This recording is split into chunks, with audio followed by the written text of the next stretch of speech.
మీ పేరేంటి పెద్దాయన? సత్యనారాయణ. సత్యనారాయణ. ఓకే. చూస్తే కనుక పొలాలు మంచిగా పచ్చగా మంచిగా హాయిగా ఉంది. రోడ్డు కూడా పెద్దగా ఉంది. అది చూస్తే రోడ్డు పెద్దగా ఉందంటే అండి జోషిరావు గారు 14 సంవత్సరాలు వేసారండి. ఓకే. 14 సంవత్సరాలను కూడా ఇప్పుడు కూడా పిండి మూట కట్టి నెత్తి మీద పెట్టి సైకిల్ కట్టి సైకిల్ ఇక్కడ దాకా వచ్చేయండి. వానకాలం సైకిల్ వెళ్ళి కదండి. ఇప్పుడు ఎంత వర్షం వచ్చినా కానీ బండి మీద వెళ్ళిపోతామండి పిండి పెట్టుకుని. ఓకే.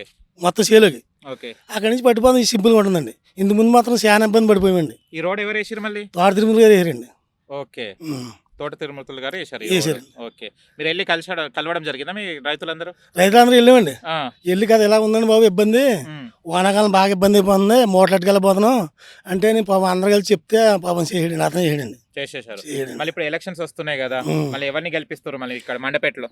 నేనైతే మా ఆవిడ, నేను, మా పిల్ల కూడా ముగ్గురు కూడా తోట తిరుమల గారికి వేస్తామండి. ఓకే. మన పక్క మనకు అనవసరం అండి. ఏంటండి ఆడు అంటాడు వేస్తాడు అయిపోవచ్చు. మేమైతే గ్యారంటీ అండి. మాకు 3 ఓట్లు ఉన్నాయండి. మా ఇల్లు దుబాయ్లో ఉంటాయండి. 4వ ఓటు అతను ఇష్టం వచ్చింది. అదే మా ఆవిడ, మా పిల్ల, నేను మాత్రం తోట తిరుమల గారికి వేస్తామండి. ఏంటంటే మాకు తోట తిరుమల గారి వల్ల నాకు పింఛని వస్తుందండి. మా పిల్లకేమో అమ్మఒడి ఉంటుందండి. మా ఆవిడకేమో కాపు నేతలు అయితే 45 సంవత్సరాలు అంటారు కదండి, అది కూడా ఉందండి. మేము అయ్యి లబ్ధి పొందుతున్నామండి.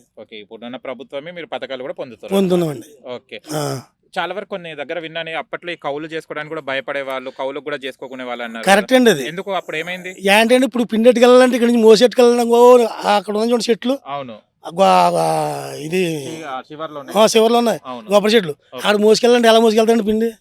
ఎవరన్నా అటువంటి పెట్టామనుకోండి, నా చూడడం మాత్రం పిండి నేను పోయిన పిండి మొత్తం రాను, నేను కొలిపెత్త వస్తానని కూడా అండి. ఇప్పుడు ఏం చేస్తానండి, సైకిల్ ఉండడం వల్ల ఒక మూట కట్టి సైకిల్ మీద డైరెక్ట్ పట్టిపోతున్నారు.